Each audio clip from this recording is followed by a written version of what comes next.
Welcome to the Strengthening Health Service Response to Family Violence, Module 1, A Shared Understanding. We acknowledge the traditional owners of the land and we pay our respects to their elders, past, present and emerging. My name's Karen Todd and I'm the manager of this initiative. Today I also have with me Peter Kelly, our Regional Liaison Officer, and Alex Cowie, our Workforce Liaison Officer. We are excited to have you online with us. Module 1, Family Violence, A Shared Understanding, is designed for our staff and volunteers to build an understanding of family violence across the whole health service. It should take you approximately 30 minutes to complete this online course. We hope that you find the course useful and interesting. In this session, we will discuss the definition of family violence, the prevalence, and explore the impact across the lifespan. We'll look at the drivers of family violence and how to sensitively inquire and respond to possible disclosures or where you have concern for a patient or colleague. We will also look at the support available for our staff and volunteers experiencing or those that may be impacted by family violence. Before commencing this training, it is important to take a brief moment to acknowledge and reflect on the devastating impact that family violence can have in our community. Family violence is a complex and sensitive topic. You may feel emotionally triggered by some of the content in this training. If you need to stop at any time during the training, please do so. We encourage you to contact your manager, the Employee Assistance Program through Staff Care, or talk with someone you trust if you need support. If you feel uncomfortable undertaking this course, please leave the training by clicking on the Stop Now. Otherwise, please continue on to the next slide. The module you are currently undertaking forms part of the Strengthening Health Service Response to Family Violence initiative. This animation gives an overview of the initiative and why family violence is a health issue. If this video opens in Internet Explorer, please copy and paste the link into Chrome to be able to watch the video. Please also be aware that this video sits in YouTube. Once this video finishes, it will automatically commence playing a new video. Therefore, please exit the YouTube window at the end of this animation and then return to the training. Please also note there are a further 2 videos in this module. Remember to do the same for these if needed. Now please click on the image to watch the animation.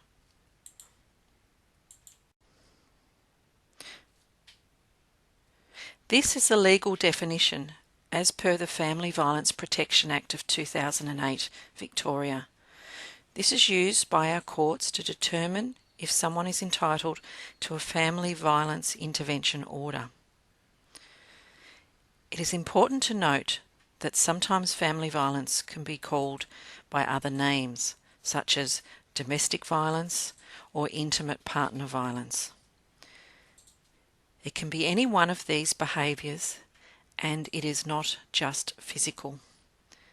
The key word in the definition is fear. It is the use of fear to ensure that one person retains power and control within the relationship. It is also important to note how the definition encompasses the exposure and impact of family violence on children. Not all types of violence are criminal offences, for example, emotional abuse. However, by inclusion in this definition, they are still grounds for seeking an intervention order. The Act takes a very broad understanding of family. It includes extended kinship structures in Aboriginal and Torres Strait Islander communities, and a carer of the person with a disability if that carer is in a family-like relationship. The key message is that family violence causes fear by exerting power and control.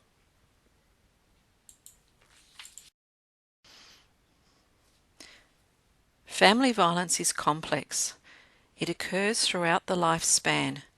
It affects girls, boys, women, and men, and it can be intergenerational. There are many types of abuse. All are fundamental violations of human rights and are unacceptable.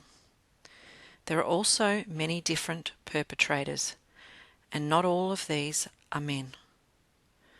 Family violence can occur in all kinds of families and in family relationships extending beyond intimate partners to parents, siblings, and blood relatives.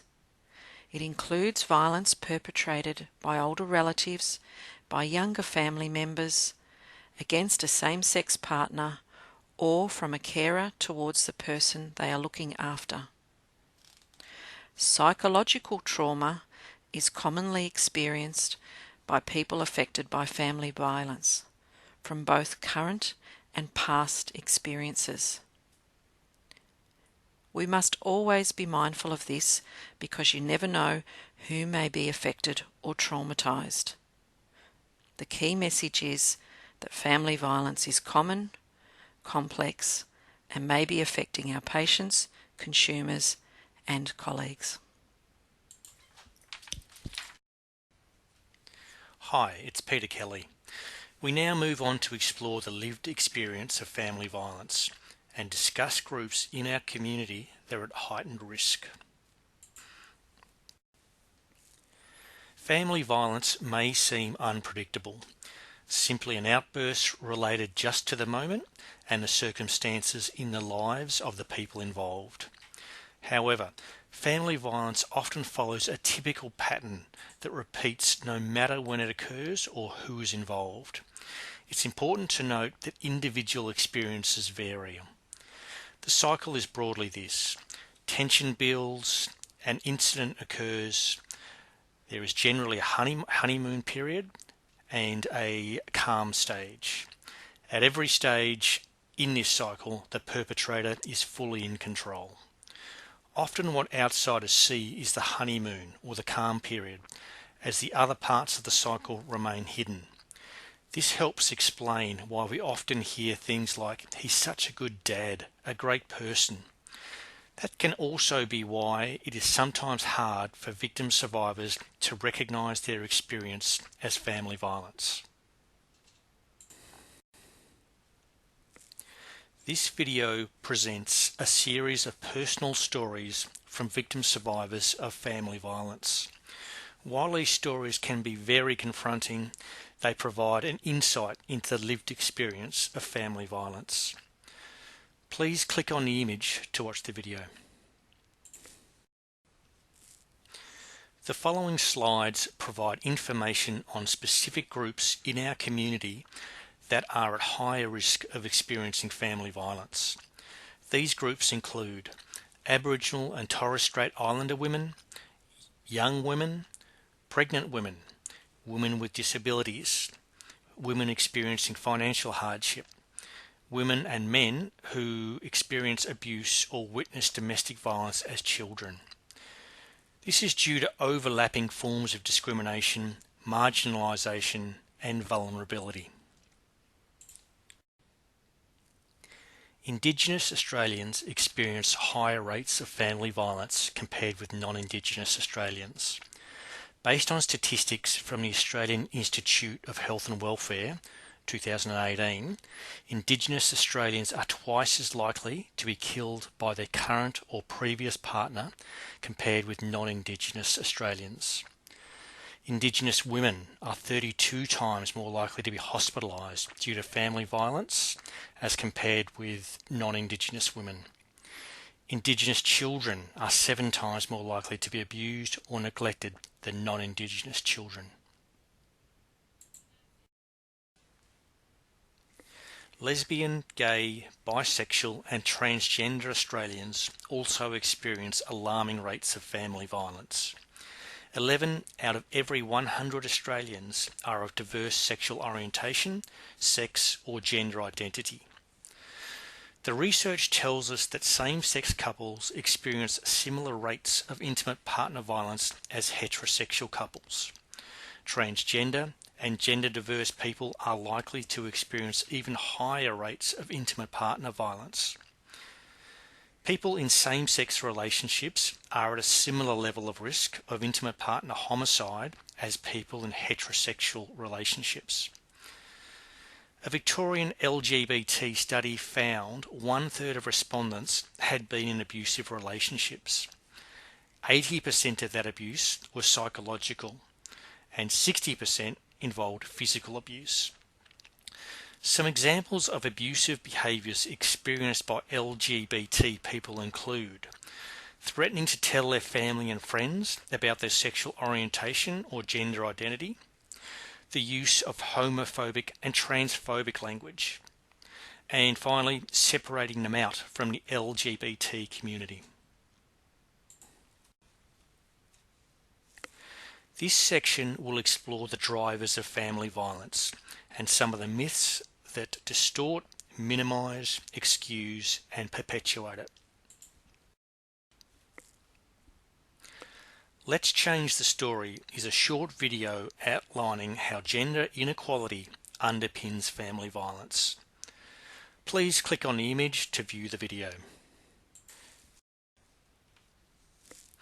To sum up what we just saw in the Let's Change the Story video, the drivers of family violence include the condoning of violence against women, men's control of decision making and limits to women's independence in public and private life, rigid gender roles and stereotyped constructions of masculinity and femininity, and finally, male peer relations that emphasise aggression and disrespect towards women.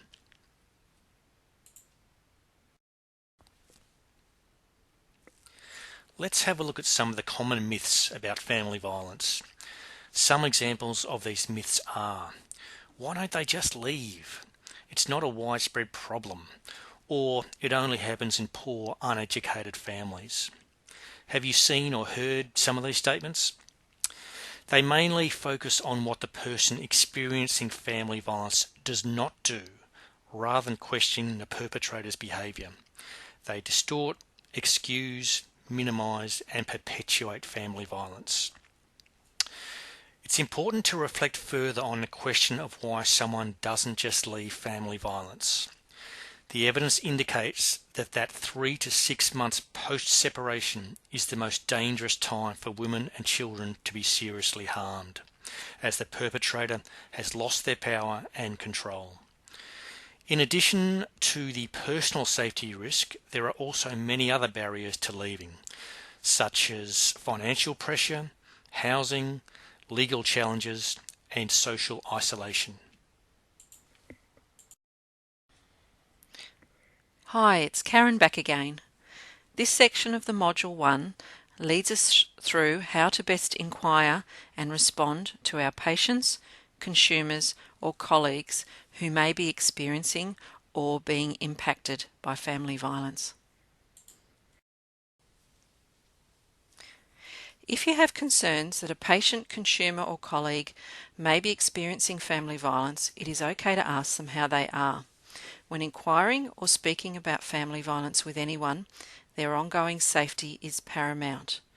Conversations with the person should only be done when the person is alone, without their partner or other family members present, unless the person specifically requests or approves someone to be with them. International evidence suggests that asking these questions in a sensitive manner will not offend. On this slide, there are some suggested questions you may wish to use.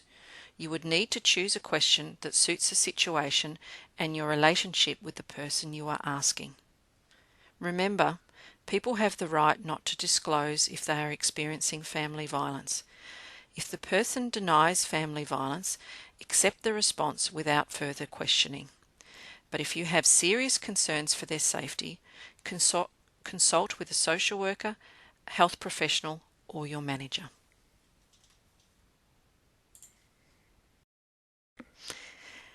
If someone discloses to you that they are experiencing family violence, here are some helpful responses, as well as highlighting some unhelpful responses.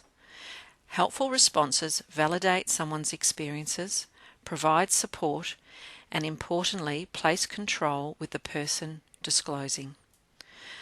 Unhelpful responses can blame the person experiencing family violence, can fail to understand the complexity of the issues, can judge the person as a poor parent, can diminish perpetrator responsibility, and lastly, may appear to offer support as conditional to the person leaving the relationship.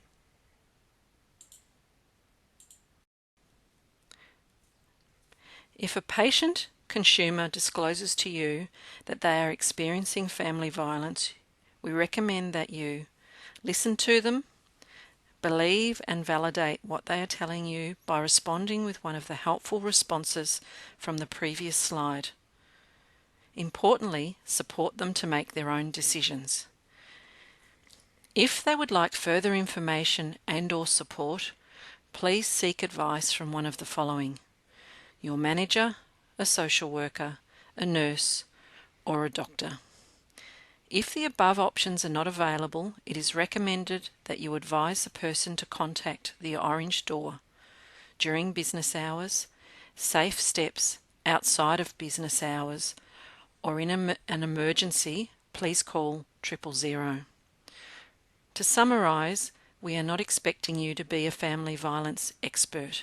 However, we are hoping the information provided will assist with how to inquire and respond sensitively.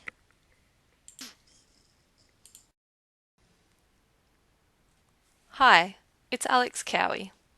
This section of Module 1 discusses how to respond to our colleagues who are experiencing family violence, as well as the entitlements and support available to our staff and volunteers.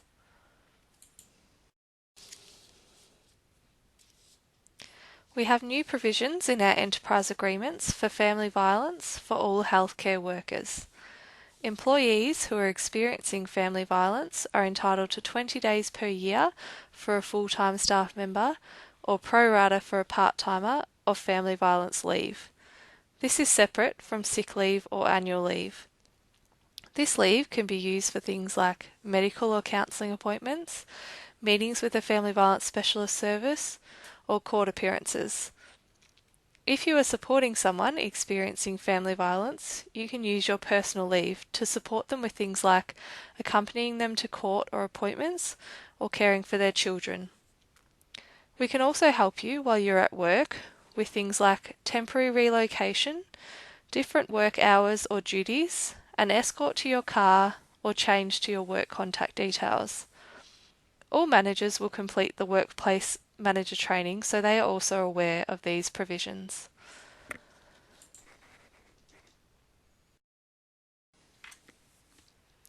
In addition, we have family violence contact officers, as outlined on this slide. These contact officers are trained to support employees, volunteers, as well as managers where an employee is experiencing family violence. Please note that these contact officers are for staff assistants only, not for patients, and they are not counsellors or trained family violence specialists. However, they are trained to provide support and assist you to access your entitlements and link in with external services.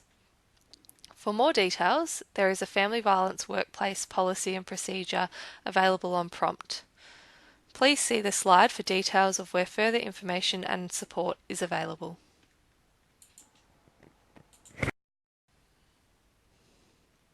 It's not easy for someone to make a decision to disclose family violence. If one of your colleagues has disclosed to you that they are experiencing family violence, you should respect their confidentiality by not sharing any identifying information with anyone unless they give you permission to do so. You are supporting your colleague first and foremost by simply listening to them, believing them, allowing them to disclose their situation, and remain in control. You may also require support yourself when supporting a colleague. The family violence contact officers are available to provide you with information and advice. Working with and supporting anyone affected by family violence can have an impact. Make sure you take care of yourself and seek support when needed. These are some ideas as to where to access support. The key messages from this training are: family violence is common and it affects many people in our community. You do not need to be a family violence expert. Family violence is complex and affects people across the lifespan. A sensitive response is vital. There is support and assistance available for our staff, volunteers, patients and consumers.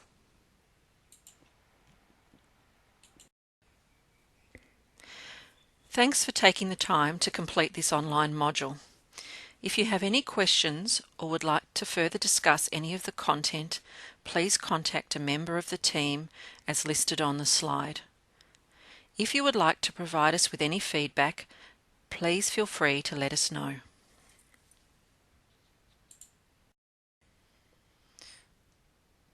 We value your feedback to assist the SHRIV team to continually update and improve the training that is being provided to our staff and volunteers. We would appreciate you completing a brief survey on the training you have undertaken today. Please click on the below link to complete the survey. Thank you.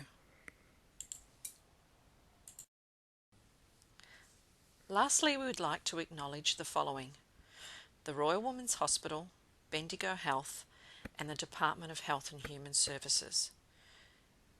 We'd also like to thank the Barwon Region Health Services, Colac Area Health, Hesse Rural Health, Lorne Community Hospital, Otway Health and Barwon Health for their ongoing support and commitment to this initiative.